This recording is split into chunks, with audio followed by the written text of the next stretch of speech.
Satu. Silakan ini saya akan mau tekan dulu ya, karena siang biasanya ngantuk, saya juga jangan membuat sampai sehingga ganggu temannya yang menyampaikan ya. Nah, pada siang hari ini saya akan menyampaikan histologi sistem respirasi. Sebelumnya topik ini disampaikan oleh Dr. Samriati, tapi karena beliau nanti sudah pensiun ya, jadi kemudian diminta saya untuk menggantikannya. Ya, sistem respirasi, sistem itu tadi adalah kumpulan dari organ-organ. Berarti sistem respirasi itu adalah suatu sistem yang merupakan kumpulan organ-organ yang berfungsi untuk pernapasan, ya, sistem respirasi. Nah, mungkin gambaran anatominya saya kira adik-adik sudah tahu ya. Jadi ada yang saluran nafas atas dan saluran nafas bawah. Kalau atas itu berarti dari rongga hidung kemudian sampai laring, dan ada sinus paranasalis. Kemudian yang saluran nafas bawah itu mulai dari laring, trachea, kemudian bronkus dan cabang-cabangnya sampai alveoli. Ini adalah saluran nafas bawah. Kemudian secara histologi dan fungsional ini ada bagian saluran nafas itu bisa kita bedakan menjadi bagian yang berupa konduksi dan bagian respiratorik. Bagian konduksi itu merupakan saluran yang menghantarkan udara ke paru, sedangkan bagian respiratorik ini tempat berlangsungnya pertukaran gas O2 CO2. Yang merupakan bagian konduksi itu apa saja, yaitu dari rongga hidung, kemudian laring, trachea, bronkus dan cabangnya. Ini sebetulnya sudah saya koreksi tapi yang terkini yang belum terkoreksi. Bronkus dan cabangnya ini maksudnya cabangnya sampai bronchiolus terminalis ya. Bronkus dan cabangnya, kemudian bronchiolus terminalis, misalnya seperti itu. Kemudian bagian respiratorik, ini tempat berlangsungnya pertukaran gas, mulai dari apa? Bronchiolus respiratorius, ductus alveolaris, sacus alveolaris, dan alveoli.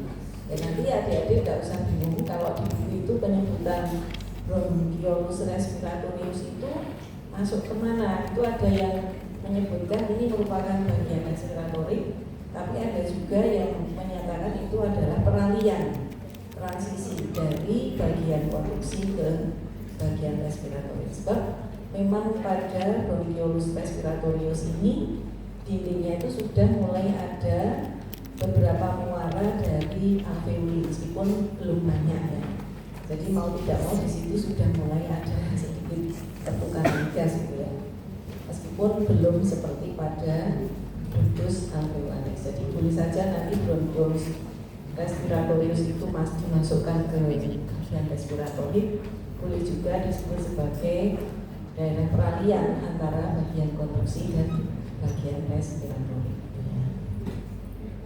Jadi ini skematisnya, kalau dari trachea digambarkan trachea, kemudian bronkus primer, bronkus sekunder, ada 3, kalau yang di paru kanan 1, 2, 3, kalau yang di paru kiri 2 bronkus sekunder ya. Kemudian bercabang menjadi bronkus yang lebih kecil atau ke arah distal ya.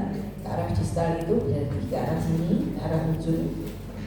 Kemudian diameternya semakin kecil gitu ya. Jadi ada trachea, bronkus primer, nanti bronkus sekunder, bronkus tersier, kemudian bronkus intralongularis atau bronchiolus ya. Kemudian bronchiolus terminalis, bronchiolus respiratorius, ductus alveolaris, sacus alveolaris, dan alveoli. Jadi kalau di sini gambarannya yang bagian respirasi ini, respiratorik ini mulai dari bronchiolus respiratorius.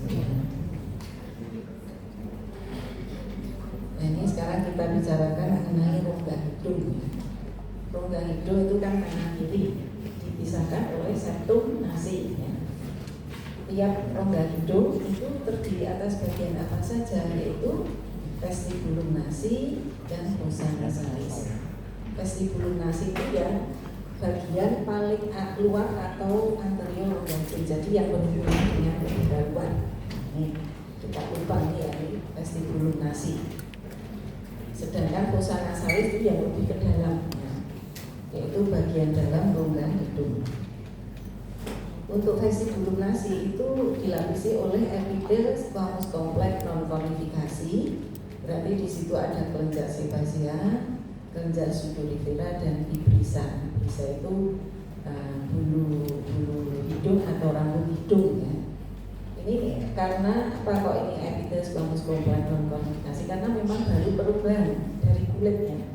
Kulit di luar hidung ini masuk ke dalam, jadi masih terusannya dari kulit di luar hidung, masih epitel squamous kompleks meskipun sudah non konifikasi. Kalau yang kulit kan pakai konifikasi. Ini kalau yang di dalam ini vestibulum nasi, ini epitel squamous kompleks non konifikasi. Di situ ada kelenjar keringat, kelenjar minyak, kelenjar keringat dan rambut-rambut hidung. Namun pada perbatasan dengan fossa nasalis, vestibulum nasi ini epitelnya berubah dari epitel squamous kompleks non konifikasi menjadi epitel respiratory. Epitel respiratory itu merupakan epitel pseudokompleks koluner dengan silia. Itu akan saya jelaskan dulu. Kemudian pada fossa nasalis, ya, ini karena tadi perbatasan vestibulum nasi perbatasannya dengan fossa nasalis sudah berubah menjadi epitel respiratory. Maka pada fossa nasalis di sini nanti juga epitelnya ada yang epitel respiratory dan juga ada epitel olfaktory. Jadi fossa nasalis ini bagian dalam dari rongga hidung yang pada dinding lateralnya itu terdapat tonjolan-tonjolan tulang. Ada tiga tonjolan tulang yang disebut dengan konka nasalis ya. Ada konka nasalis superior, konka media dan inferior. Jadi tiap rongga hidung itu di dinding lateralnya itu ada 3 konka ini. Jadi kalau adik-adik kemarin sudah pemeriksaan hidung pernah ya di lab, tapi tidak pakai hidung yang sesungguhnya, pakai manekin. Kalau adik-adik lihat sendiri itu ada seperti bulat-bulat, kalau terlihatnya seperti bulat, tapi sebetulnya itu tonjolan pada dinding lateral hidung. Kadang-kadang hidung tersumbat itu karena konkanya besar gitu ya. Dan juga ada lendir yang di situ pilek gitu ya. Itu konka. Jadi ada konka nasal superior, media dan inferior. Jadi kanan kiri ada semua di dinding lateral dari fossa nasalis. Untuk konka superior itu dilapisi epitel olfaktory, sedangkan konka media dan inferior itu oleh epitel respiratory. Jadi areanya di sini itu ya ada vestibulum nasi, kemudian ke dalam sana jadi fossa nasalis. Di sini ada konka superior, media dan inferior. Ya, fossa nasalis kan. Fossa nasalis tadi ada konka superior, konka media dan inferior. Nah, di sini ada regio respiratoris dan regio olfaktoris. Regio respiratoris di sini lokasinya pada konka nasalis media dan inferior. Sedangkan yang regio olfaktoris itu konka nasalis superior dan juga atap rongga hidung serta septum nasi sepertiga atas. Nah, ini maksudnya regio olfaktoris ini dilapisi oleh epitel olfaktoris ya. Kalau regio respiratoris dilapisi oleh epitel respiratoris. Ini epitelnya ya. Untuk regio respiratoris yaitu di konka nasalis media dan inferior, ini epitel respiratoris berupa pseudokompleks koluner bersilia dengan sel kuplet. Sedangkan epitel olfaktoris itu juga pseudokompleks koluner, tetapi bukan seperti ini, beda nanti ya. Ini pseudokompleks koluner dengan silia dan sel kuplet. Kalau di sini pseudokompleks koluner dengan 3 macam selnya apa, yaitu sel olfaktoris merupakan sel neuron bipolar ya, sel bipolar olfaktoris, sel sustentakuler atau sel penyokong, dan sel basal. Di sini juga ada tonjolan-tonjolan silia, tapi berbeda dengan yang di sini. Kalau di sini silianya bersifat motil ya, bisa bergerak. Kalau di sini non motil ya, yang sel olfaktoris ini mempunyai rambut-rambut olfaktori yang merupakan silia non motil. Kemudian pada sel sustentakuler ini juga ada mikrofilinya ya. Ini semua non motil. Kalau di sini silianya adalah bersifat motil. Jadi seperti di pelajaran jaringan epitel masih ingat ya, silia itu kan ada kinosilia atau silia itu yang bergerak, yang bersifat motil, yang satunya yang tidak bergerak itu ada antara stereosilia misalnya, atau mungkin juga mikrofili itu tonjolan di permukaan apikal epitel tapi non motil juga, hanya untuk memperluas permukaan sel tersebut. Kemudian untuk rongga regiorespiratoris, membrana basalisnya itu jelas, tebal jelas. Kalau di regioolfaktoris ini membrana basalisnya tidak jelas karena sangat tipis, tidak jelas. Kemudian lamina proprianya, jadi di bawah jaringan epitel itu kan ada jaringan epitel melekat pada membrana basalis. Di bawah membrana basalis ada lamina propria. Lamina propria ini berupa jaringan lekat. Pada regiorespiratoris, lamina proprianya melekat pada tulang dan di situ banyak mengandung kelenjar serum mukosa dan juga ada pembuluh darah. Sedangkan pada regioolfaktoris, lamina proprianya berupa jaringan pengikat yang banyak mengandung anyaman kapiler dan juga serat saraf olfaktoris serta ada kelenjar Bowman yang bersifat serus ya. Itu perbedaan antara regio-respiratory dan di sini ya konka media emberion sama regio-olfaktoris di di konka superior. Tapi kelihatannya konka superior ini tidak sepenuhnya dilapisi oleh ini juga, ada sebagian yang oleh regio-respiratorius ya. Tapi ada area tertentu yang dilapisi oleh epitel olfaktori. Kemudian ini kita bicarakan mengenai epitel respiratorik itu tersusun oleh sel apa saja gitu ya. Tadi kan epitel respiratorik itu merupakan epitel pseudokompleks koluner bersilia. Selnya apa saja? Itu ada sel kolumnar bersilia, sel goblet, sel sikat atau brachycell, kemudian sel granul kecil dan sel basal. Nah, untuk yang sel kolumnar bersilia ini memang jumlahnya yang paling banyak. Di tiap selnya itu di bagian permukaan bebasnya mengandung kurang lebih 300 silia, yaitu bersifat motil. Jadi bersifat motil itu maksudnya gunanya untuk apa kira-kira? Nah, misalnya ada benda asing atau debu atau apa yang masuk itu kita supaya tidak masuk ke saluran nafas. Nah, jadi kalau bisa dikeluarkan saja. Ada namanya penyakit kelainan atau gangguan di mana silianya itu tidak bisa bergerak karena ada defisiensi protein tertentu yang fungsinya protein itu adalah menggerakkan silia. Itu kalau ada seperti itu orangnya bisa kena penyakit mungkin infeksi saluran nafas yang kronis. Bahkan ada juga kalau itu mengenai flagella pada spermatozoa itu kan juga sebetulnya adalah silia yang bersifat motil.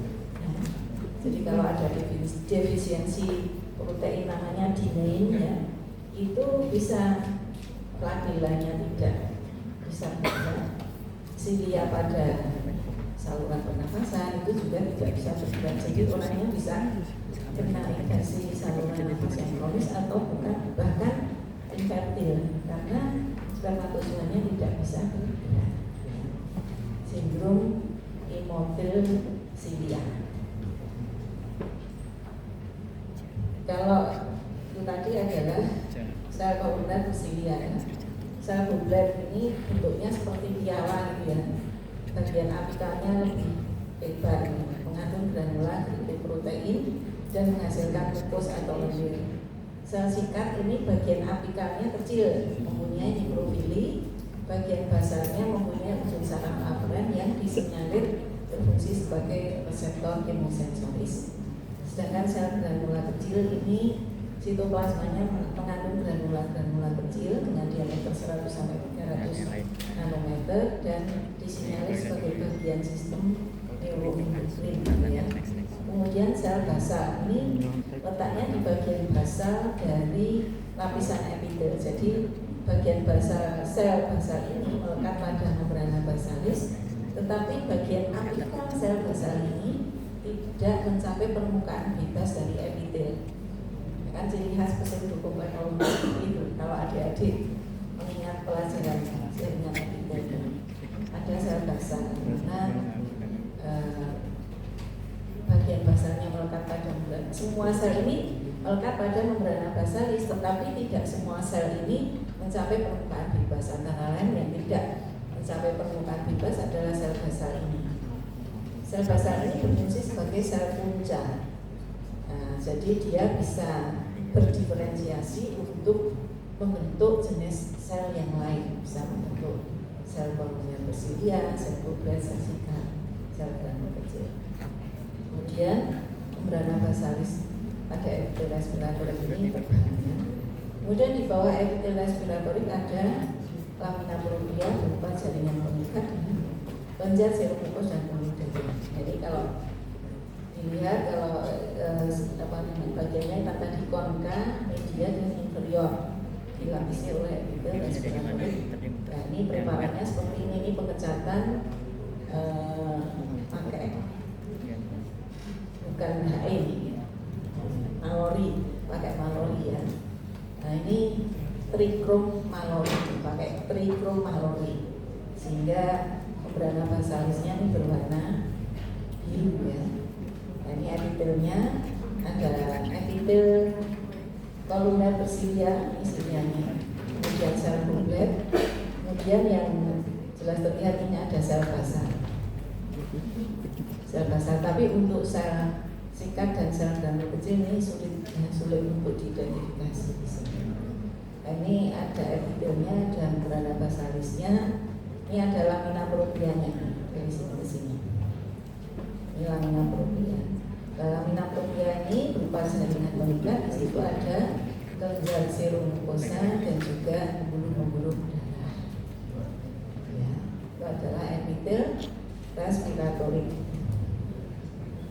Sekarang epitel olfaktorik tadi terdapat pada antara lain pada konka superior.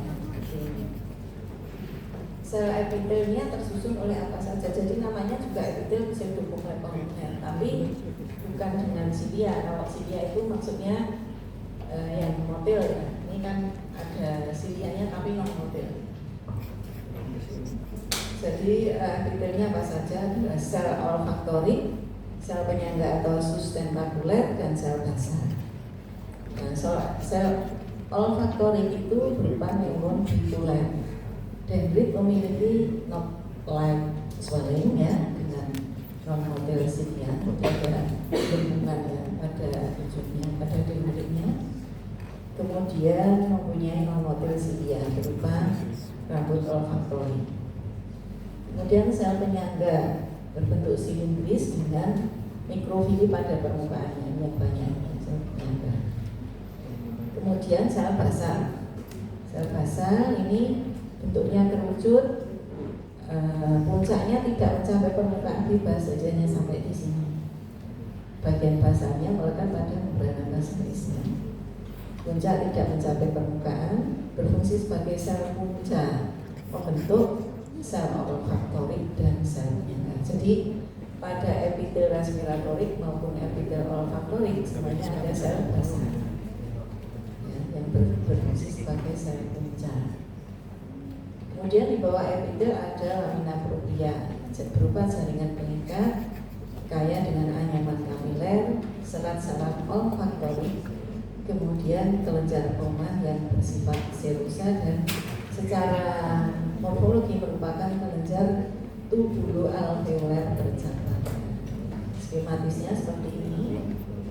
Jadi ini adalah epitel olfaktorik. Nah, dari sini sampai sini. Kalau epitel dari sini sampai sini. Jadi ada selnya, ada di sini membrana basalisnya tidak jelas ya. Nah, kemudian ini lamina propria. Nah, epitelnya itu berarti yang bagian apikal justru yang di bawah ini ya. Bagian apikal itu bagian superficial dari epitel, jadi dia menghadap ke rongga hidung. Yang menghadap ke rongga hidung justru yang ini.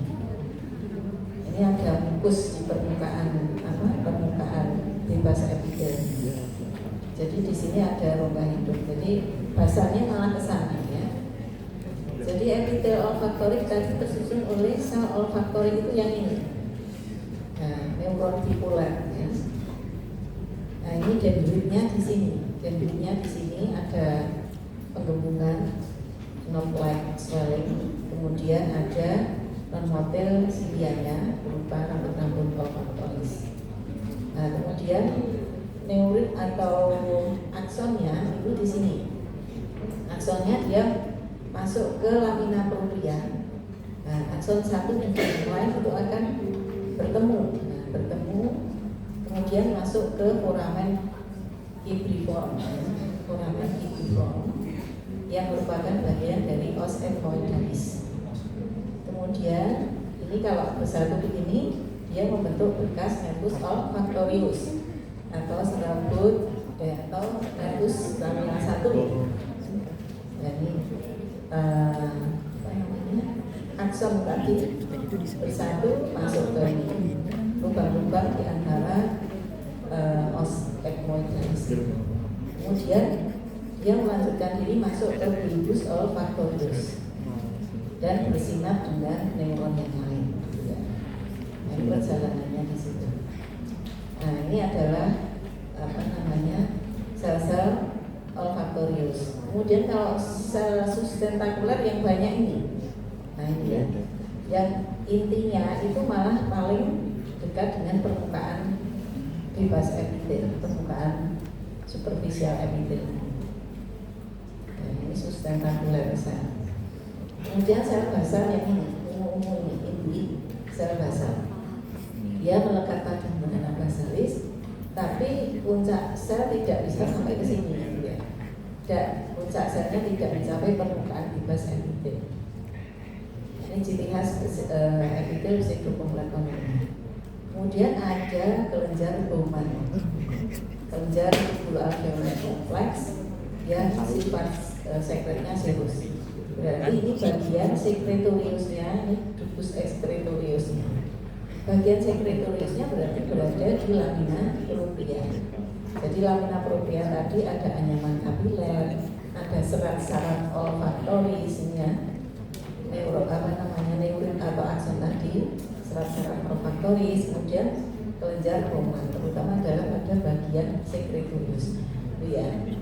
Kalau dengan pengecatan HE seperti ini. Ini adalah silia non-motil tadi, rambut-rambut olfaktoris dari sel olfaktoris. Kalau dari gambar ini berarti inti yang terletak di sini ini kita inti sel apa? Ya, berarti sel sustentakuler yang inti dari sel olfaktoris itu yang di tengah. Seperti ini ya, di tengah. Kemudian yang di basal ini adalah inti sel basal. Jadi inti sel olfaktoris itu di tengah-tengah, di lapisan tengah.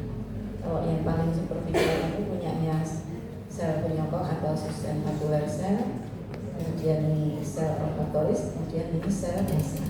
Kemudian juga bisa. Kemudian ini adalah lamina proprianya ya. sini gitu ya. Jelas ya. Itu adalah tadi mengenai rongga hidung. Sekarang mengenai sinus paranasalis. Sinus paranasalis adalah rongga bilateral di tulang frontal, maksila, etmoid, dan sphenoid. Jadi ada sinus frontalis, sinus maxillaris, sinus etmoidalis, dan sinus sphenoidalis. Kalau ini sinus sphenoidalis ini terlihatnya dari potongan lateral ya. Jadi ini dari samping itu. Jadi kalau ukuran dibelah ukurannya dibelah begini, kemudian kita lihat bagian dari lateral seperti ini. Berarti ini hidungnya yang di depan di sini mestinya. Ini ada hidung di depan, ini di belakang hidungnya. Berarti sinus sphenoidalis ini di belakang rongga hidung. Nah, ini tadi ada konka superior, konka media, konka hidung. Nah, itu ya bisa membayangkan ya. Jadi sinus paranasalis itu ada 4 ini, sepasang ya. Ini dilapisi oleh epitel respiratorik, tapi biasanya lebih tipis dan sel gobletnya lebih sedikit. Kemudian lamina proprianya mengandung sedikit kelenjar yang berukuran kecil dan menyatu dengan periosteum di bawahnya. Jadi lamina proprianya itu melekat pada tulang periosteum, dari tulang yang ada di bawah. Kemudian sinus paranasalis ini berhubungan langsung dengan rongga hidung melalui lubang-lubang kecil, gitu ya. Kemudian mukus yang dihasilkan oleh sinus terdorong ke rongga hidung oleh aktivitas silia.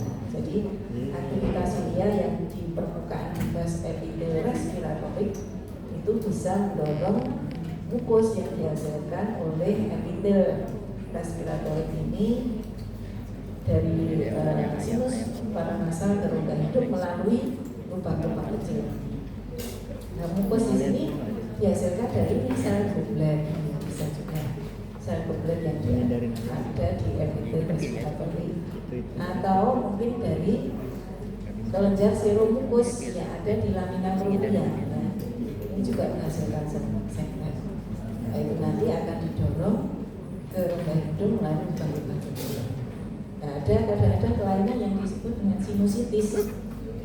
Karena adik-adik pernah dengar ya sinusitis atau ada yang mengalami ya.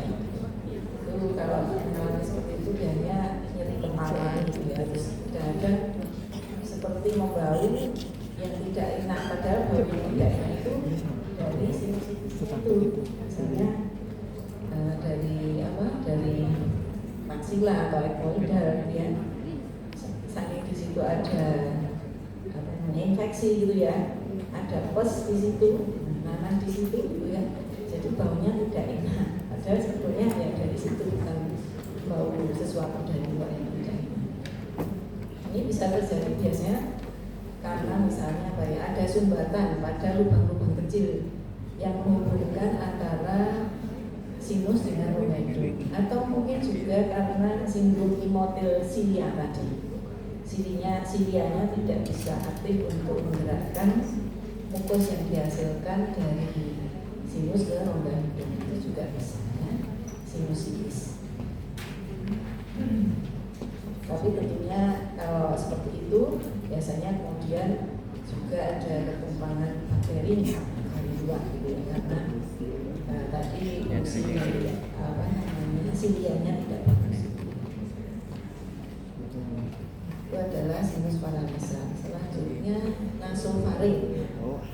Nasofaring itu bagian pertama dari faring terletak di posterior rongga hidung. Jadi faring itu kan ada 3 bagian. Masih ingat mungkin adik-adik apa saja? Yang di belakang hidung nasofaring, di belakang mulut orofaring, terus yang di belakang laring laryngofaring. Jadi orofaring, nasofaring, laryngofaring. Nasofaring ini bagian pertama dari faring terletak di posterior rongga hidung, dilapisi oleh epitel respiratorik. Kemudian di situ terdapat tonsila pharyngealis di bagian medianya. dan ada muara bilateral tuba auditorius dari telinga tengah kanan dan kiri. Jadi ada tuba eustachiae dari telinga tengah kanan dan kiri, yang keduanya bermuara pada nasofaring. Itu adalah nasofaring. Memang tidak begitu dibahas di sini. Kemudian selanjutnya laring ya, laring. Laring ini merupakan organ berongga ya, berfungsi sebagai alat fonasi dan penghubung antara faring dengan trakea. Jadi laring gambarannya seperti ini, menghubungkan antara faring dengan trakea. Menghubungkan faring dengan trakea.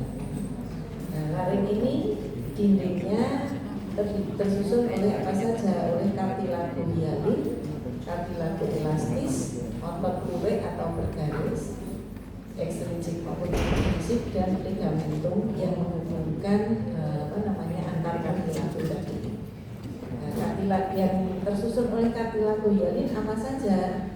Di sini ada kartilago thyroid, kartilago cricoid, kemudian bagian bawah dari kartilago arytenoid.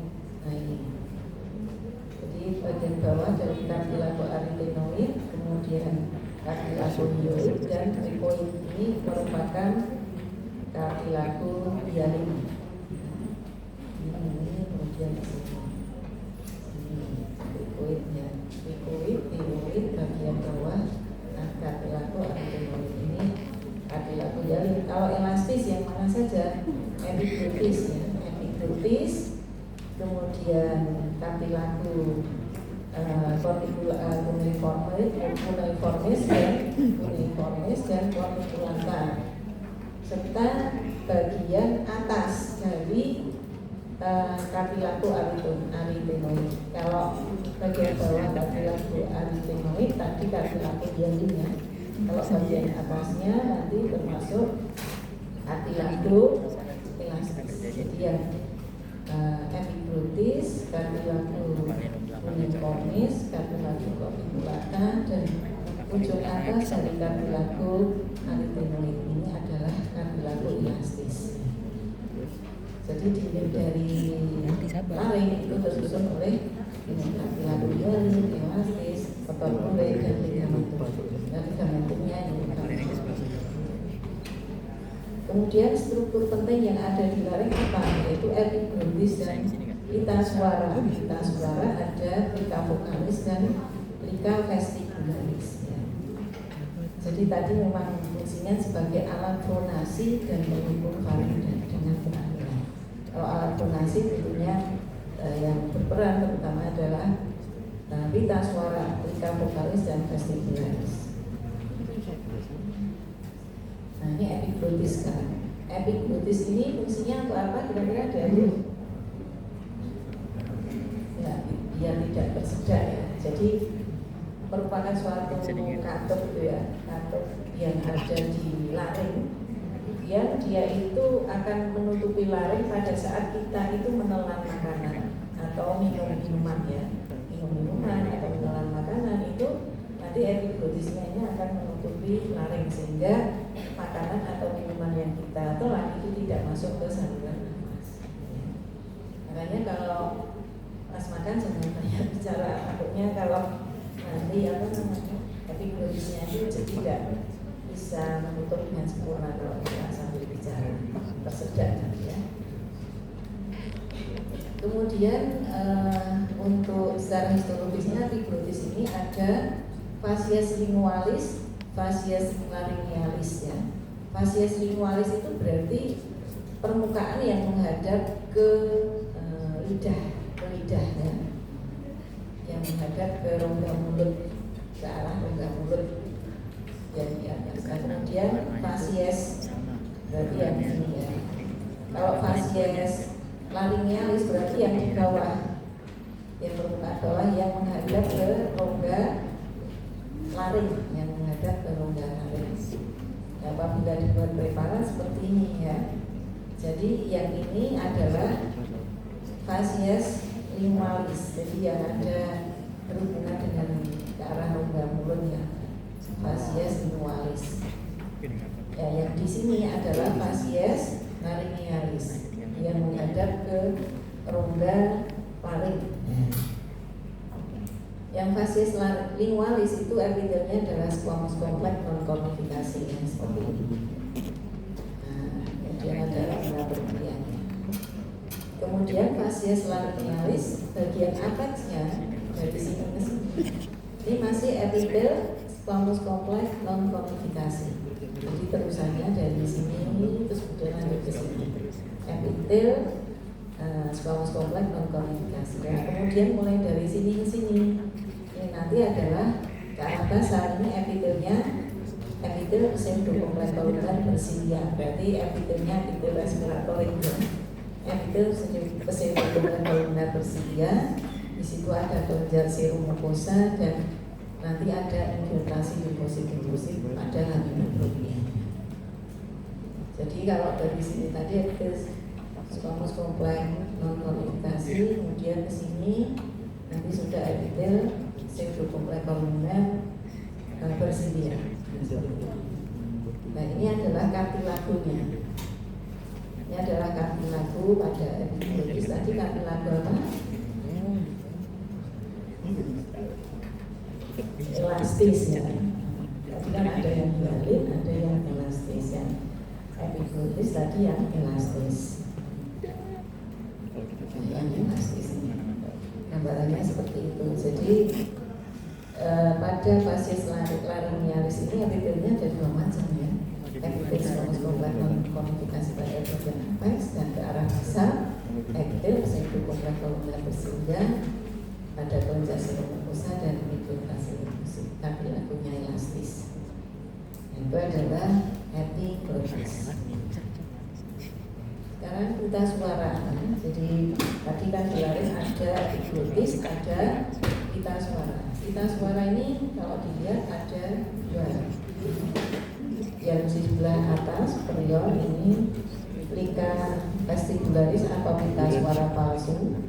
Kemudian yang di sebelah inferior, yang di sebelah basalnya ini adalah pita suara yang sejati atau plica vocalis. Tapi ada juga buku yang menyebutkan keduanya ini namanya plica vocalis. Yang satu plica vocalis palsu, satunya plica vocalis sejati.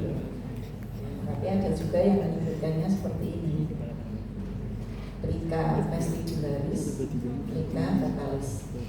Nah, ada juga yang plica vestibularis itu disebutnya plica vocalis palsu gitu ya. Kalau plica vocalis di sini yang sejati plica vocalis sejati gitu ya. Ya pokoknya besok kalau saya membuat soal tidak akan saya buat yang mudah. Tapi tetap yang jelas itu ya. Istilah-istilah itu kita gunakan yang jelas ya. Ini tadi plica vestibularis atau plica suara palsu. Ini ya kalau gambaran histologisnya seperti ini ya, ini ya. Ya atas ini adalah plica. Plica itu kan lipatan ya. Plica itu lipatan. Plica vestibularis yang atas ini. Nah, kemudian plica vocalis atau plica suara yang sejati itu yang di bawah. Yang plica vocalis palsu atau plica vestibularis, epitelnya adalah epitel respiratory. Jadi pseudocomplex columnar dengan silia. Kemudian pada lamina proprianya banyak kelenjar serum mucus, dan beberapa nodulus lymphaticus. Nodulus lymphaticus gitu ya. Kemudian kalau yang plica vocalis atau pita suara sejati, epitelnya adalah squamous complex non cornificasi. Kemudian terdapat ligamentum vocalis berupa berkas serabut elastis paralel ya. Bagian apex dari plica vocalis ini ada ligamentum vocalis yang terdiri dari serabut elastis. Kemudian ini adalah muscularis vocalis. Muscularis vocalis ini terpotong melintang ya jadinya. merupakan bekas otot rangka. Jadi pada plika vokalis ini ada ligamentum vokalis dan musculus vokalis, gitu ya. Jadi tadi yang di plika vestibularis tadi kan epitelnya pseudocomplex columnar dengan cilia, itu akan melanjutkan diri pada ini celah. Jadi antara plika vestibularis dengan plika vokalis ada celahnya kan, ada celah ini. Nah, celah ini disebut dengan ventricle ya. Nah, pada permukaan ventricle mukosanya ini epitelnya masih epitel pseudocomplex columnar dengan cilia. Di sini juga ada kelenjar serum mukus dan nodulus limfaticus. Jadi mirip dengan yang plika vestibularis sampai sini. Nah, kemudian sampai di sini berubah epitelnya menjadi epitel squamous kompleks dan konfigurasi. Nah, yang di plika vokalis ini tidak dijumpai adanya kelenjar serum mukosa maupun nodulus limfaticus di sini. Kalau di sini kan ada, di sini nggak ada. Nah, tapi nanti ke arah distal lagi dia berubah lagi epitelnya dari epitel squamous kompleks dan konfigurasi nanti berubah lagi di bagian bawah dan di laring ya, berarti ini menjadi epitel pseudocomplex columnar dengan cilia lagi. Jadi epitel respiratory, epitel pseudocomplex columnar dengan cilia, kemudian squamous kompleks dan konfigurasi, balik lagi ke epitel respiratory yaitu epitel pseudocomplex columnar dengan cilia. Ya, ini adalah pita suara yang fungsinya adalah tentunya nanti pelajarannya di bagian fisiologi ya, bagaimana mekanisme kerjanya. Jadi di sini ada celah antara plika vestibularis dan vokalis yang disebut ventricle. Nah, tapi di sini permukaan posenya masih sama dengan yang plika vestibularis. Tadi pita suara, selanjutnya trachea. Jadi tadi laring ya, laring di sini tadi ada epiglottis, ada plika vokalis atau pita suara tadi. Kemudian sekarang trachea. Trachea di sini merupakan struktur yang berbentuk tabung, panjang 12 sampai 14 cm, diameternya 2 sampai 2,5 cm. Dindingnya diperkuat oleh kartilagonia ini berbentuk cincin yang terbuka di bagian belakang atau seperti huruf C. Jadi bentuknya begini. Jadi yang terbuka itu di bagian belakang. Antar ujung kartilago dihubungkan oleh berkas otot polos yang berjalan transversal yang disebut dengan musculus trachealis. Ya. Jadi di sini adalah trachea. Ini apabila dipotong melintang gambarnya seperti ini gitu ya. Ini ada kartilago hialin yang berbentuk huruf C itu ya, bagian posteriornya ini terbuka gitu. Kemudian ujung satu dengan yang lain dari kartilago ini dihubungkan oleh bekas otot polos yang disebut musculus trachealis yang berjalan transversal. Meskipun ada satu dua yang longitudinal ya, tapi sebagian besar dia berjalannya transversal. Nah ini kalau di gambar saya balik ini yang belakang di sini ya, ini huruf C itu ya, kartilago hialinnya yang ujung satu dengan yang lain dihubungkan oleh musculus trachealis bekas otot polos yang transversal tadi.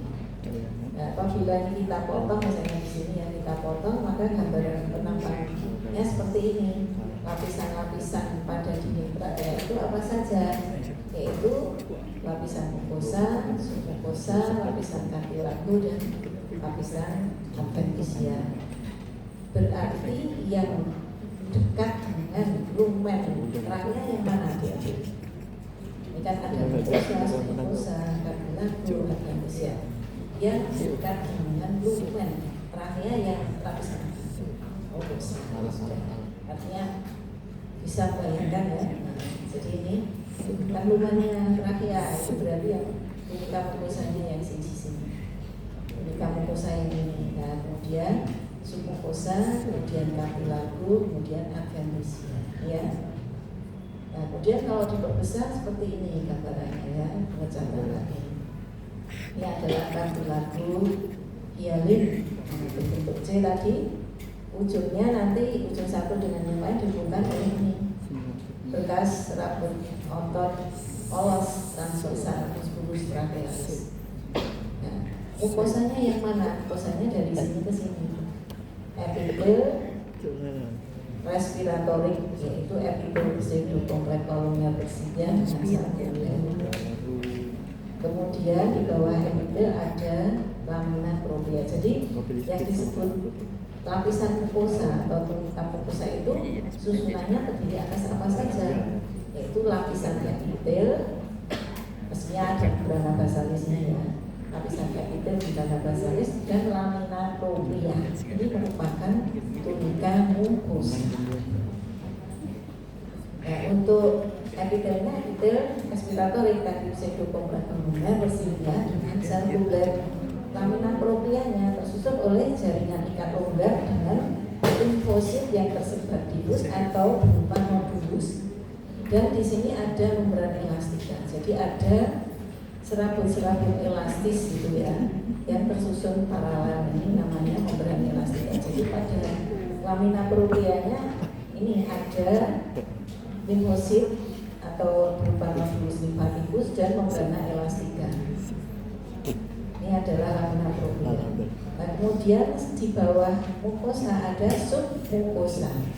Submukosa ini berupa jaringan ikat longgar dan banyak mengandung kelenjar seromukosa yang disebut kelenjar trachealis. Ada kelenjar serus, ada kelenjar mukus. Yang mukus itu yang warnanya tua atau yang pucat? Yang merah tua ini mestinya serus ya. Yang agak pucat ini, putih ini yang mukus ya. Jadi ada kelenjar seromukosa di sini. Dan secara morfologi kelenjar trachealis ini merupakan kelenjar bulu alveolar atau bulu asinnya. Ini adalah submukosa. Kemudian di sebelah luar submukosa ada kartilago ya, kartilago hialin, di mana tadi ujung kartilago satu dengan yang lain dihubungkan oleh bekas otot polos transversal musculus trachealis. Kemudian di sebelah luarnya lagi ada tunica adventitia. Tunica adventitia dari sini berupa jaringan pengikat yang kaya dengan pembuluh darah, saraf, dan sel lemak. Ada sel-sel lemaknya. Dan pada beberapa tempat, yaitu yang di belakang musculus trachealis ini juga pada tunica adventitia mengandung ini kelenjar trachealis, kelenjar seromukosa. Jadi kelenjar seromukosa memang dominan di submukosa, tetapi bisa juga ada yang di belakang musculus trachealis seperti ini. Ini adalah trachea ya. Jadi mudah untuk diapalkannya. Bentuknya ada kartilago hialin yang bentuknya seperti huruf C. Ini adalah trachea. Nah, sekarang kita bicarakan sesudah trachea adalah bronkus ya. Bronkus dan cabangnya atau bronchial tree. Jadi dari trachea kemudian bercabang menjadi dua bronkus primer. Dari trachea dia itu bercabang menjadi dua bronkus primer atau ekstrapulmoner. 1, 2 ini berarti bronkus primer, masih di luar paru. Nah, kemudian bronkus primer ini akan masuk ke dalam paru-paru, masuk ke lobus paru. Nah, paru kanan itu ada berapa lobus? 3 ya, 1, 2, 3. Jadi bronkus primer ini kemudian menembus masing-masing lobus ini. Nah, masing-masing lobus ini mengandung ini bronkus sekunder atau intrapulmoner atau lobalis. Jadi bronkus primer akan bercabang menjadi 3 bronkus sekunder untuk paru kanan. Sedangkan untuk paru kiri itu 2, karena lobusnya ada 2. Nah, jadi ada 2 bronkus sekunder atau bronkus lobalis, itu yang kiri. Kemudian dari bronkus sekunder nanti akan membentuk cabang-cabang lagi disebut dengan bronkus tersier atau interlobularis atau segmental. Kemudian dari bronkus tersier ini interlobularis, kemudian akan masuk ke lobulus paru. Jadi paru itu ada lobus, ada lobulus gitu ya. Kalau lobus ini kan besar ya, lobulus berarti tiap lobus ini bagi bagian-bagian kecil lagi namanya lobulus. Tapi memang jumlah lobulus tidak dihitung di sini. Yang dihitung ini yang sudah teridentifikasi itu lobusnya ya, ini ada 3, ini ada 2. Jadi bronkus sekundernya yang paru kanan 3, paru kiri 2. Dan dari bronkus sekunder bercabang-cabang untuk bronkus tersier atau interlobularis. Jadi mungkin bronkus tersier ini berjalannya di antara lobulus. Tapi kalau yang bronkus intralobularis atau disebut dengan bronkiolus ini sudah masuk ke dalam lobulus, gitu ya. Jadi sekali lagi bronkus primer bercabang menjadi 2 bronkus sekunder. Bronkus sekunder bercabang-cabang menjadi bronkus tersier atau interlobularis. Kemudian bronkus tersier ini akan masuk ke tiap-tiap lobulus. Jadi bercabang-cabang. Bronkus tersier ini bercabang-cabang. Tiap cabang dari bronkus tersier ini akan masuk ke lobulus paru yang disebut dengan bronkus intralobularis atau dengan istilah lainnya bronkiolus. Jadi bronkiolus ini merupakan bronkus intralobularis. Jadi pada tiap-tiap lobulus paru itu ada satu bronkus intralobularis atau bronkiolus. Yang nanti di dalam tiap lobulus bronkus intralobularis atau bronkiolus itu nanti akan membentuk 5 sampai 7 cabang yang disebut dengan bronkiolus terminalis. Jadi bronkiolus terminalis ini terbentuknya adalah di dalam intralobularis tadi dari satu bronkiolus atau bronkus intralobularis nanti di dalam lobulus tadi akan bercabang membentuk 5 sampai 7 bronkiolus terminalis. Kemudian bronkiolus terminalis ini nanti akan bercabang-cabang membentuk bronkiolus respiratorius. Tiap bronkiolus terminalis biasanya membentuk minimal 2 atau lebih bronkiolus respiratorius. Nanti bronkiolus respiratorius tentunya akan melanjutkan diri sebagai ductus alveolaris, saccus alveolaris, dan alveoli. Jelas ya, itu nanti memang agak membingungkan kalau nggak dihafalin. Mungkin pokoknya bronkus primer itu yang masih di luar paru ya, sudah menembus itu bronkus sekunder ada 3 dan 2 gitu ya. Terus kemudian yang kanan 3, yang kiri 2, kemudian bercabang-cabang lagi menjadi bronkus tersier, kemudian menembus lobulus ya, di dalam lobulus bronkus tersier cabang-cabangnya itu menembus lobulus paru.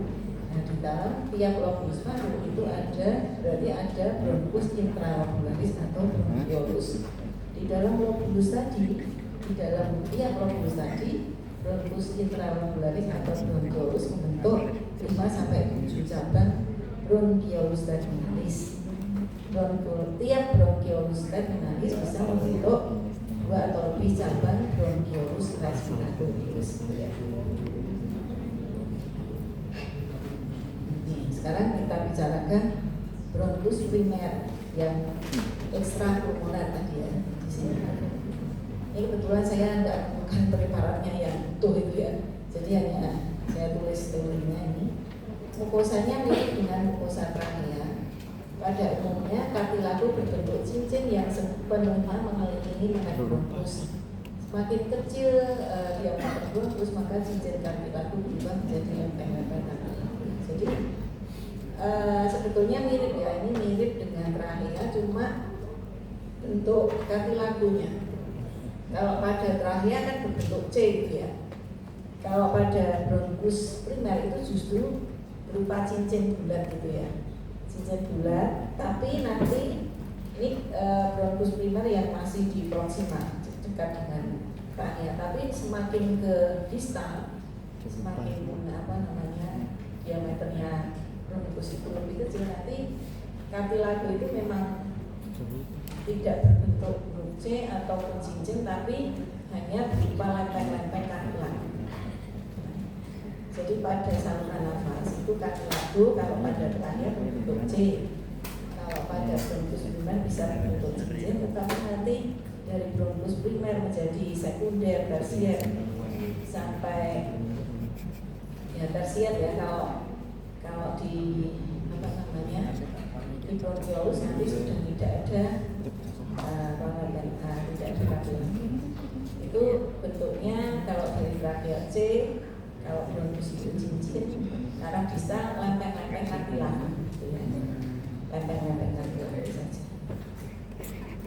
Kemudian lamina propria pada bronkus primer ini mengandung sejumlah kelenjar mukosa dan serosa. Jadi serum mukosa sama seperti pada trakea ya, mengandung serat elastik, tapi kalau pada trakea berupa membran elastika, kemudian juga mengandung limfosit dan berkas otot polos yang tersusun spiral. Kalau yang pada trakea tadi kan berkas otot polosnya menghubungkan ujung kartilago satu dengan yang lain. Kalau ini mestinya dia membentuk suatu lapisan gitu, lapisan otot polos yang tersusun sirkuler gitu. Lamina propria mengandung sejumlah besar kelenjar mukosa dan serosa, serat elastik, limfosit dan berkas otot polos yang tersusun spiral. Kemudian seiring dengan mengecilnya adiamen bronkus, maka gambaran histologis dari epitel dan lamina propria serta kartilago itu akan semakin sederhana. Jadi semakin dari distal semakin ke sini ya. Semakin ke sini kan diameternya semakin kecil. Nah, ini susunan histologis epitel dan lamina propria di dinding saluran-saluran ini menjadi lebih sederhana.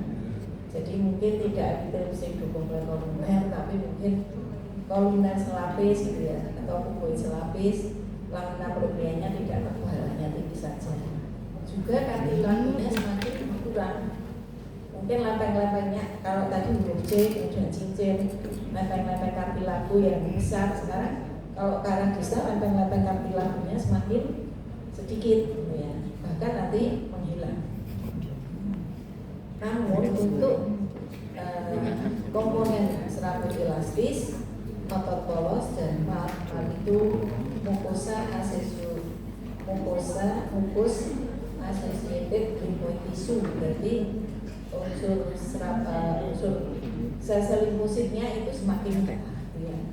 Serabut elastis, otot polos dan jaringan limfatikanya itu kalau sel-sel limfositnya semakin jelas, semakin distal atau semakin kecil diameter bronkus. Itu adalah bronkus primer ya. Selanjutnya ini bronkus tersier. Tadi bronkus primer, bronkus sekunder, kemudian bronkus tersier atau intermediaris. Di sini mukosanya melipat-lipat ya. Mukosanya melipat-lipat, dilapisi oleh epitel respiratorik. Epitel pseudokomplex kolumner tersilia dengan sel kudet ya. Kemudian lamina proprianya, jaringan ikat halus dengan serat elastik dan beberapa limfosit. Kemudian di sebelah luarnya lagi ada berkas otot polos tipis mengelilingi lamina propria. Kemudian pada submukosa, jadi di sebelah luarnya dari otot polos banyak mengandung kelenjar bronkiolus, serum mukosa dan sel lemak. Ada beberapa sel lemak. Jadi di luar dari otot polos ini ada tunika submukosa ya, yang mengandung kelenjar serum mukosa, dan kelenjar serum mukosa dan sel lemak. Jadi kelenjar serum mukosa yang ada di saluran nafas itu nanti ductus excretoriusnya itu akan bermuara ke lumen saluran nafas. Seperti ini. Kemudian di bawah, kemudian di sebelah luar dari submukosa ada lempeng kartilago seperti ini. Ini lempeng kartilagonya hialin. Jadi kalau pada trachea tadi berbentuk C, pada bronkus primer mungkin berbentuk lingkaran gitu ya. Kemudian semakin ke distal makin ke sini ya, semakin kecil diameter saluran nafasnya, ini kartilagonya berbentuk lempeng-lempeng ini. Dan lempeng-lempeng ini semakin ke distal semakin sedikit, semakin kecil nanti akhirnya menghilang gitu ya.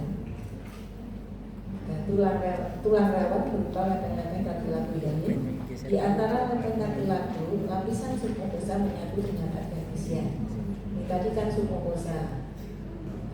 Di antara lempeng kartilago ini lempeng kartilago satu, lempeng kartilago yang lain. Berarti tunika submukosanya itu akan bersatu dengan tunika adventisia yang di sebelah luar.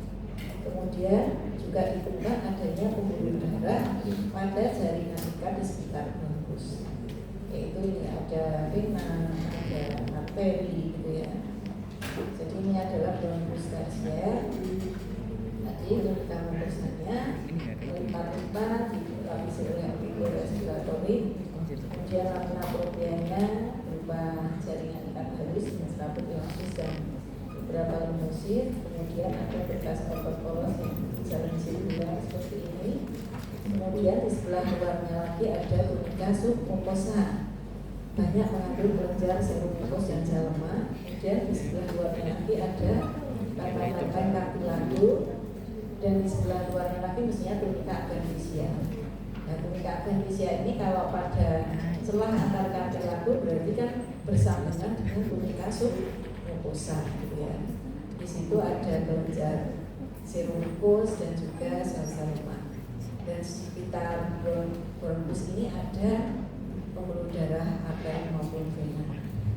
Itu adalah bronkus tersier. Ini bronkiolus. Tadi bronkus primer bercabang menjadi bronkus sekunder bercabang menjadi bronkus tersier.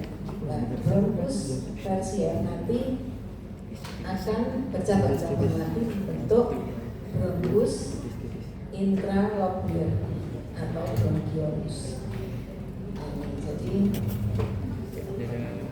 bronkus tadi urutannya bronkus primer, sekunder atau lobalis, tersier atau segmental, kemudian bronkus intralobularis atau bronkiolus. Nah, ini bronkiolus.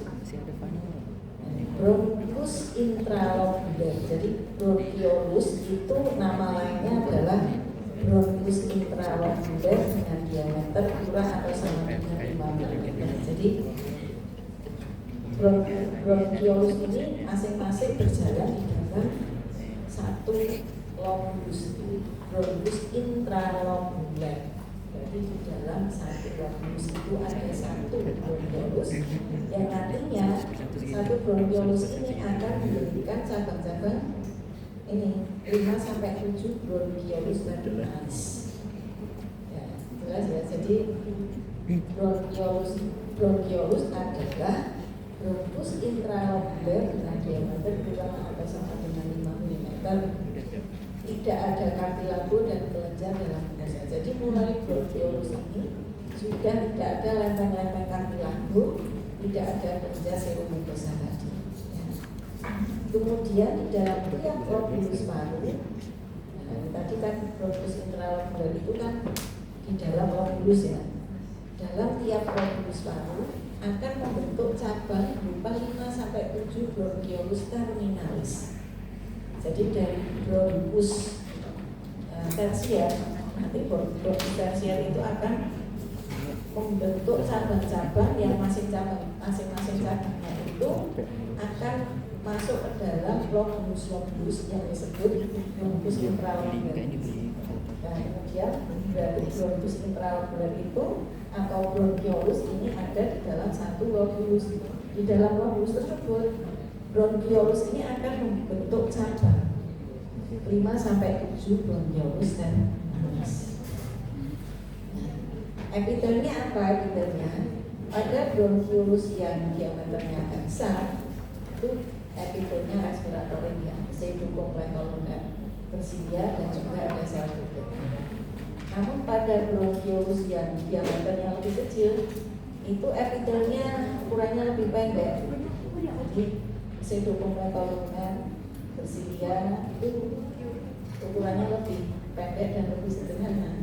Dan sel tubuhnya juga kurang, hanya sedikit pada bronkiolus yang lebih kecil. Sedangkan pada bronkiolus terminalis, jadi cabang ujungnya itu ya dari bronkiolus di dalam lobulus ini adalah bronkiolus terminalis. Ini dilapisi oleh epitel selapis inggris atau selapis inggris bersedia tanpa sel tubuh. Jadi sekali lagi lepeng kartilago dan kelenjar serumus itu menghilang pada saat di bronkiolus atau bronkiolus intraorbital. Sedangkan sel tubuh itu menghilang pada saat bronkiolus terminalis. Jadi bronkiolus tadi kan ada yang bronkiolus diameternya agak besar, kecil. Nah, kemudian yang cabang terakhir dari bronkiolus ini adalah bronkiolus terminalis. Ini epitelnya bukan pseudokoklekoliner tetapi selapis silindris atau selapis kubis bersedia tanpa sel tubuh. Dan bronkiolus terminalis gambarannya seperti apa? Bronkiolus terminalis itu gambarannya seperti ini. Jadi merupakan segmen terakhir dari bagian konduksi. Jadi saluran nafas tadi akan ada bagian konduksi, ada bagian respiratorik. Nah, yang segmen terakhir dari bagian konduksi ini namanya bronkiolus terminalis. Diameternya 1 mm atau kurang. Tunika mukosanya membentuk lipatan-lipatan seperti ini ya, lipatan-lipatan seperti ini. Kemudian epitelnya tadi selapis silindris atau selapis kubis bersedia tanpa sel bulat. Ya. Selapis silindris atau kubis tanpa sel bulat ya. Tapi masih bersedia ya, di sini masih bersedia. Jadi pada bronkiolus terminalis epitelnya selapis silindris bersedia atau selapis kubis bersedia tanpa sel bulat. Kemudian di antara sel-sel silindris atau kubis yang bersedia ini dijumpai adanya sel clara. Ini menghasilkan komponen surfaktan. Selain itu ada sel neuroendokrin antara lain menghasilkan serotonin untuk mengatur tonus otot polos. Juga ada sel punca. Jadi di ini lapisan ini epitel ini epitel selapis silindris atau kubis bersedia tanpa sel bulat, tapi di sini ada sel clara, ada sel neuroendokrin, ada sel punca. Sel punca ini fungsinya tadi untuk dia itu mempunyai kemampuan mendiferensiasi, bisa membentuk sel-sel yang lain, bisa membentuk sel silindris, sel clara, sel neuroendokrin. Seperti ini ya. Kemudian pada lamina propria terdapat bekas otot poros sirkuler dan serat elastik. Jadi ini ada epitelnya, kemudian lamina proprianya, kemudian ini ada bekas otot poros ya, sirkuler dan serat elastis. Kemudian yang jelas di sini tidak ada kelenjar dan tidak ada kartilago. Sebab tadi di bronkiolus itu sudah mulai tidak ada kartilago dan kelenjar seromukus. Nah ini kan bronkiolus terminalis ini cabang dari bronkiolus. Jadi otomatis di bronkiolus terminalis ini sudah tidak ada kartilago dan tidak ada bronkiol. Di bronkiolus terminalis juga tidak ada sel bulat. Ya, di terminalis itu berarti tidak ada kartilago, tidak ada kelenjar, tidak ada sel bulat, tapi masih ada silia. Permukaannya masih ada silia. Di sini tidak ada kelenjar, tidak ada. Kemudian pada tunika adventisia terdapat cabang arteri pulmonalis. Tunika adventisianya kan ini. Ini ada cabang arteri pulmonalis. Kemudian ini adalah gambaran alveoli di paru-paru ya.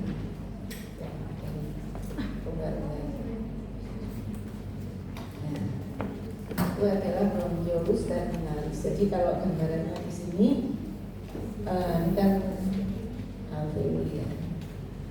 Bronchiolus terminalis itu di sini. Ini bronchiolus terminalis nanti bercabang menjadi bronchiolus respiratorius, kemudian menjadi ductus alveolaris, kemudian akhirnya alveoli. Kemudian di sini kan ada pembuluh-pembuluh darah yang mengikuti bronkus tadi sampai bentuknya kapiler di antara alveoli tadi. Seperti itu. Kemudian sel clara itu bentuknya kolumer tanpa silia, bagian apikal mengandung granulasi sekretorik. Inti sel bulat lonjong agak kebasar. Ya. Kemudian berfungsi menghasilkan komponen surfaktan untuk mengurangi tekanan permukaan dan mencegah kolaps alveoli, menghasilkan enzim untuk mendetoksifikasi zat dan partikel yang berbahaya dari udara, misalnya virus, bakteri atau yang lain, ya. Sekret untuk juga menghasilkan sekret untuk transfer IgA ke dalam lumen bronchiolus, sel clara. Juga menghasilkan sejumlah sitokin yang mengatur respons inflamasi. Ini sudah sampai tadi.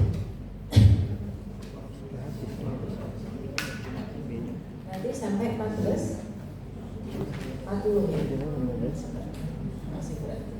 Ini sel clara. Sel clara ini bentuknya seperti itu, mulai dijumpai pada nanti bisa dijumpai pada bronchiolus terminalis dan juga respiratorius. Sel clara menghasilkan komponen surfaktan, enzim untuk detoksifikasi zat berbahaya, menghasilkan sekret untuk transfer IgA, menghasilkan sejumlah sitokin yang mengatur respons inflamasi. Ini gambaran bronchiolus terminalis. Epitelnya di antara sel-sel epitelnya ini ada sel clara. Kemudian sekarang bronchiolus respiratorius. Tadi bronchiolus terminalis, sekarang bronchiolus terminalis itu ini tadi kan bronchiolus, kemudian bercabang menjadi bronchiolus terminalis, kemudian bronchiolus terminalis bercabang menjadi bronchiolus respiratorius. Gambarannya adalah seperti ini. Pada bronchiolus setiap bronchiolus terminalis bercabang menjadi 2 atau lebih bronchiolus respiratorius.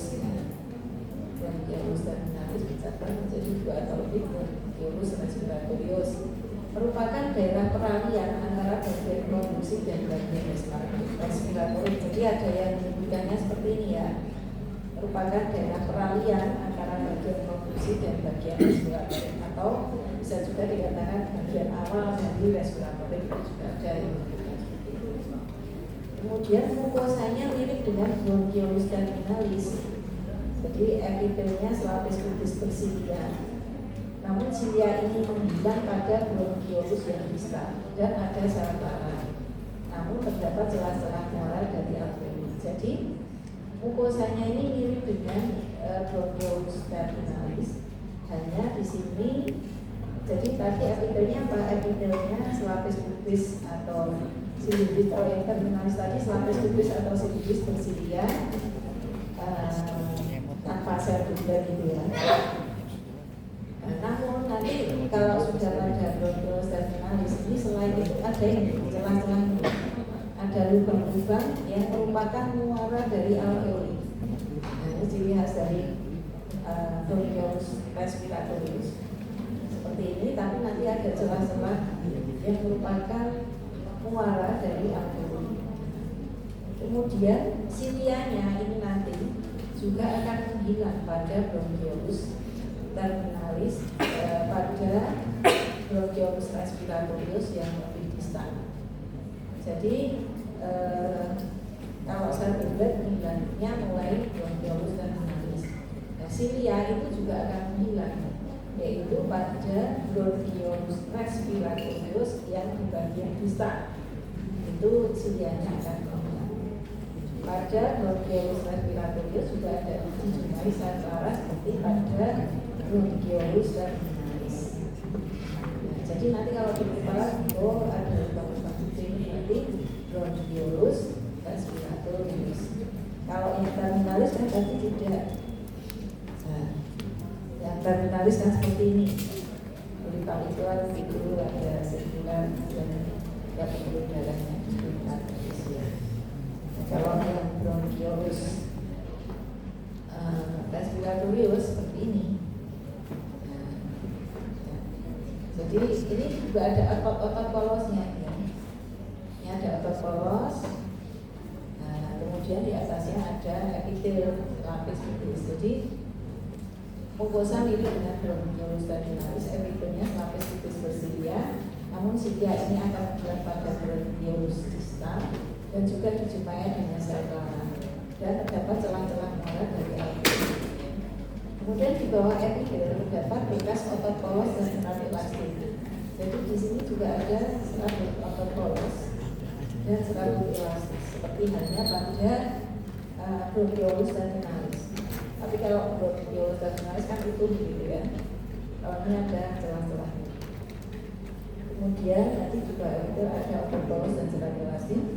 Kemudian pada jaringan ikat di sekitar bronchiolus terdapat saluran arteri pulmonalis. Ini juga kalau tadi di tunika adventitianya di bronchiolus terminalis kan juga ada ini. Di bronchiolus respiratorius juga ada saluran arteri pulmonalis. Bronchiolus respiratorius nantinya bercabang-cabang membentuk ductus alveolaris. Jadi ini bronchiolus respiratorius nanti akan membentuk cabang-cabang berupa ductus alveolaris.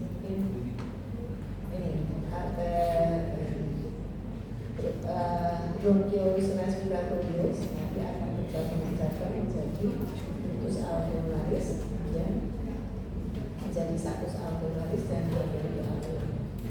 Nah, jadi nanti mudah kalau ini membedakannya dengan bronchiolus terminalis ya. Bronchiolus respiratorius ini sudah mulai ada muara-muara dari alveoli, kemudian melanjutkan diri sebagai ductus alveolaris.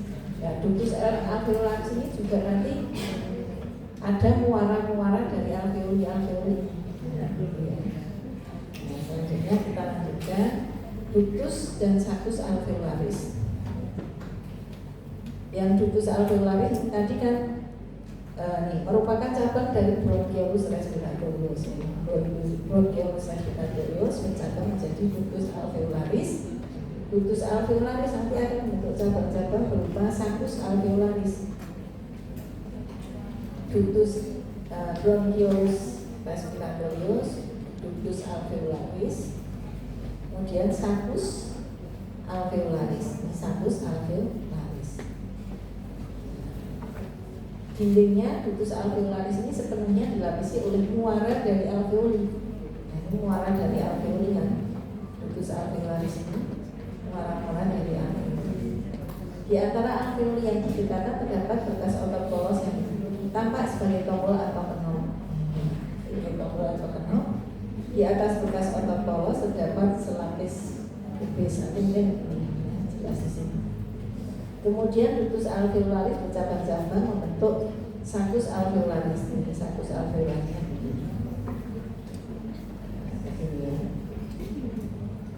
Kemudian pada saccus alveolaris terdapat muara-muara dari alveoli. Jadi juga ada muara-muara dari alveoli. Jadi tadi ductus alveolaris tadi dindingnya sepenuhnya dipenuhi oleh ini muara-muara dari alveoli. Demikian juga nanti pada saccus alveolaris itu juga dindingnya mestinya adalah berupa muara-muara dari alveoli. Nah, antara alveoli satu dengan yang lain, antara muara alveoli satu dengan yang lain ini ada otot polos ini yang membentuk knob tadi, tombol ini otot polos. Dan di atas otot polos itu nanti ada epitel selapis pubis. Di sini masih ada silia enggak kira-kira? Tidak ada ya. Soalnya tadi di bronchiolus respiratorius yang paling distal saja tidak ada silia. Berarti kalau lebih distal ya tidak ada silianya. sudah tidak ada sel kublet, tidak ada silia. Di sini hanya ada otot polos dan epitel selapis kubis. Ini otot polos, kemudian epitel selapis kubis. Ini ductus alveolaris. Sementara kalau jadi sebetulnya ductus alveolaris dan saccus alveolaris itu hanya bentuknya aja ya. Dindingnya sama, muara-muara alveoli. Kalau ductus itu saluran itu ya, tabung itu. Kalau saccus berarti kantong-kantong. Nah, di situ semuanya adalah merupakan muara-muara dari alveoli. Nah, alveoli sendiri itu nanti dindingnya disebut dengan septum alveolaris. Septum alveolaris, ini ada septum alveolaris antara alveoli ya. Nah, kita lanjutkan. Ini alveolus ya, merupakan evakuasi mirip kantong di dinding bronchioles respiratorius, ductus alveolaris dan saccus alveolaris. Jadi alveolus itu bermuaranya kemana saja. Jadi mulai dinding bronchioles respiratorius tadi sudah ada, kemudian ductus alveolaris juga ada, saccus alveolaris juga ada, alveolus bisa yang baikkan ya. Kemudian merupakan tempat berlangsungnya pertukaran O2 dan CO2 antara udara dan darah. Antar alveoli terdapat septum interalveolaris yang komponennya terdiri atas sel alveolus tipe 1 atau pneumosit tipe 1, 2, dan sel endodel kapiler, makrofag alveolus dan jaringan pengikat yang terdiri atas retikulasi dan kolagen atau retikular. Ada yang menyebutkan kolagen, ada yang menyebutkan retikular, itu sama ya. Jadi retikular itu sebetulnya termasuk satu kolagen tipe 3 ya. Jadi yang diameternya kecil. Nah, kolagen ada macam-macam. Yang kolagen tipe 3 itu retikular. Kemudian pada septum terdapat pori, lubang yang berfungsi untuk menyetarakan tekanan udara di alveolus dan meningkatkan sirkulasi kolateral udara ketika sebuah bronkiolus tersebar. Nah, adanya hubungan antara alveolus satu dengan yang lain ini menyetarakan tekanan udara antar alveolus, kemudian meningkatkan sirkulasi kolateral udara ketika sebuah bronkiolus tadi tersumbat. Bisa ya bayangkan ya. Nah, ini secara skematik itu ya. Ini yang kotak-kotak ini maksudnya ada alveoli, ini rongga alveoli, ini septum interalveolaris. Ini ada porus, pori-pori yang lubang yang menghubungkan antara alveolus satu dengan yang lain. Yang septum interalveolaris itu apa saja? Ini ada sel pneumosit tipe 1 yang PP ini. Yang intinya ini sebagian besar penyusun dari septum interalveolaris. Kemudian ada apa lagi? Pneumosit tipe 2 ini yang ini. Yang di pojok-pojok ini. Nah, ini. Biasanya pneumosit tipe 2 ini letaknya di apa ya? Lekuan-lekuan pojok-pojok dari alveoli. Bisa bergerombol 2 atau 3 gitu ya. Kemudian selain pneumosit 1, pneumosit 2 ada makrofag. Nah, makrofag alveoli. Ini ada yang di septum interalveolar, ada yang di dalam alveolus. Karena dia bersifat fagosit, jadi atau bersifat mobile ya, jadi bisa di sini bisa di dalam ruang alveolus. Kemudian ada pembuluh darah endotel, pembuluh darah atau kapiler ya. Kapiler ini dindingnya atau endotel ya. Kapiler darah itu dilapisi oleh endotel, kemudian di antaranya itu juga ada serabut elastis dan kolagen. Ini adalah apa namanya unsur-unsur dari septum interalveolaris. Mungkin saya ulang lagi ya. Jadi septum interalveolaris tadi memisahkan ruang alveoli satu dengan yang lain, dan septum interalveolaris tadi ada lubangnya, gitu ya, seperti ini. Nah, komponennya apa saja septum interalveolaris tadi? Jadi apa? Pneumosit tipe 1 itu yang PP ini ya, meliputi sebagian besar dari dinding alveoli. Kemudian pneumosit tipe 2 itu yang bulat-bulat ini. biasanya di pojok-pojok pojok-pojok alveoli. Kemudian makrofag itu bisa di septum interalveolaris, bisa di dalam rongga alveolus.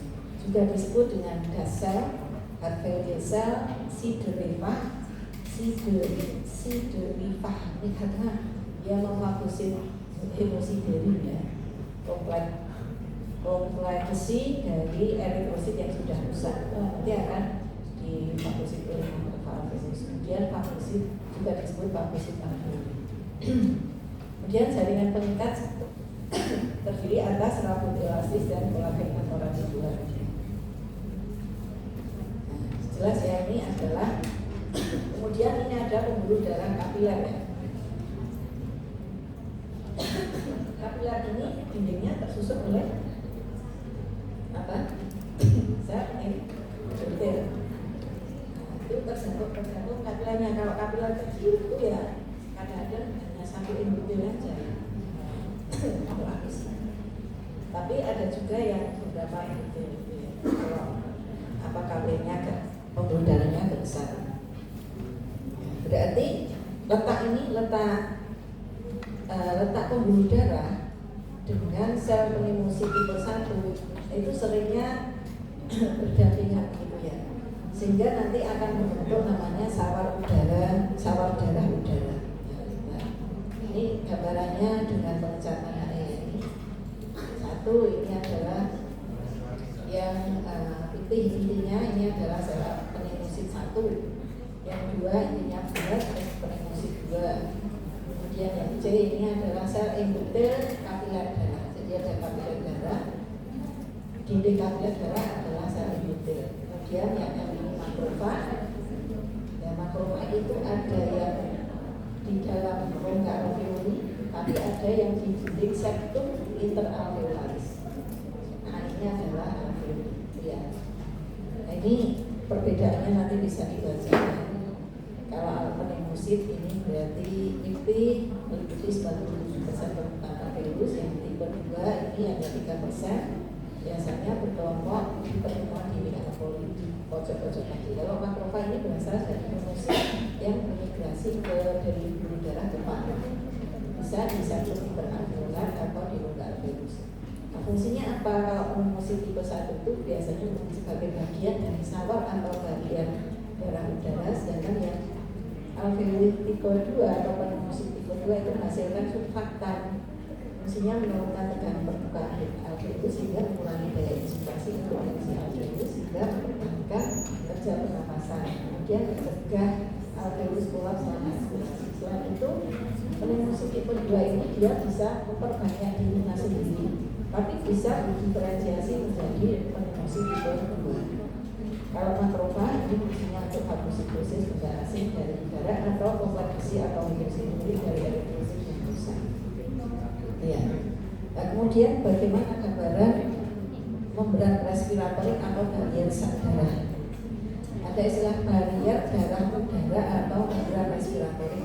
Adalah suatu perintah antara ruang alveoli dengan lumen kapiler darah. Jadi tersusun oleh sel endotel kapiler darah, lamina basalis sel endotel kapiler darah dan sel alveolus yang menyatu dan sel alveolus. Fungsinya untuk difusi gas antara udara alveoli dan darah. Jadi gambarannya ini juga sama seperti tadi ini yang balon ini, gambar balon ini alveolinya ya.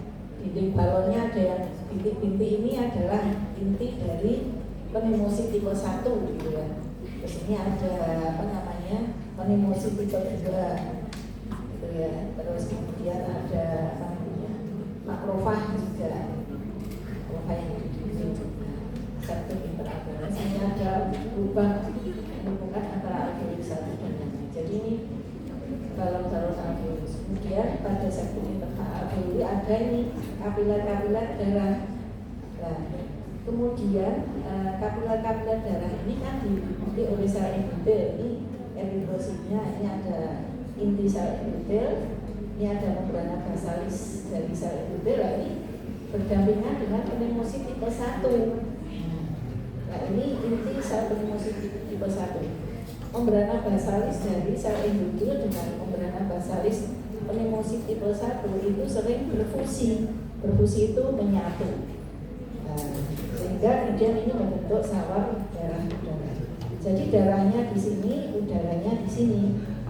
Berarti O2 dari alveoli masuk ke pembuluh darah, CO2 dari kapiler masuk ke alveoli. Gambarnya seperti ini. Atau kalau dengan skema seperti ini adalah pembuluh darahnya di sini adalah alveolusnya. Nah, ini ada epitrosit, ini dinding kapiler, ada endodel. Kemudian di sini ada sitoplasma sel pneumosit tipe 1. Nah, ini membrana basalisnya berfusi jadi satu antara membrana basalis endodel dengan membrana basalis pneumosit tipe 1. Nah, ini namanya sawar udara, sawar darah udara. Jadi terdiri atas endodel, membrana basalis endodel dan membrana pneumosit tipe 1 yang berfusi dan sel pneumosit tipe 1. Ini adalah sawar udara. Memisahkan antara darah dan udara yang di alveoli. Dan yang terakhir pleura itu membran yang membungkus paru-paru. Pleura ini ada dua lapis, pleura visceralis dan parietalis. Visceralis berarti yang berdekatan atau melekat pada jaringan paru. Nah, kalau yang parietalis yang melekat di rongga dada. Di antara pleura visceralis dan parietalis ada kafum parietalis yang sempit ya, kafum parietalis yang sempit dan berisi cairan serosa yang diproduksi oleh sel mesotel. Jadi struktur histologi dari pleura visceralis maupun parietalis itu tersusun oleh selapis sel mesotelite yang melekat pada jaringan ikat tipis yang mengandung serabut kolagen dan elastin. Di antara pleura visceralis dan parietalis ada kafum pleura yang sempit ya, mengandung sedikit cairan serosa yang berfungsi sebagai pelumas yang memudahkan pergeseran antar permukaan pleura selama pernapasan. Jadi contohnya ini gambar pleura visceralis. Kenapa visceralis? Karena di sini gambaran alveoli. Jadi menempel pada jaringan parunya. Ini berarti visceralis. Ini adalah permukaan sel mesotel. Ini jaringan parunya. Ada pembuluh darah, ada pembuluh timbul. Ini adalah alveoli. Berarti nanti di sini itu rongga apa? Kalau ini alveoli paru, membrana visceralis, dan di sini apa? Rongga antara pleura visceralis dengan pleura parietalis, berarti kafum. Nah, ya ini berarti di sini kafum pleura. Ya saya kira cukup itu ya, adik untuk kuliah pada siang hari ini masih 5 menit. Saya kira sudah jelas atau tidak jelas nanti diulang-ulang lagi ya. Saya kira cuma emang kalau ini mengurutkannya itu tadi ucapan agak pusing ya, agak pusing. Dan besok juga mudah ya semuanya. Ya, saya kira cukup sekian ya. Kalau ada yang mau ditanyakan mungkin bisa tanya sekarang atau mau tanya nanti aja. Ya, kalau ada yang tanya bisa biasa. Saya kira cukup sekian. Assalamualaikum warahmatullahi wabarakatuh.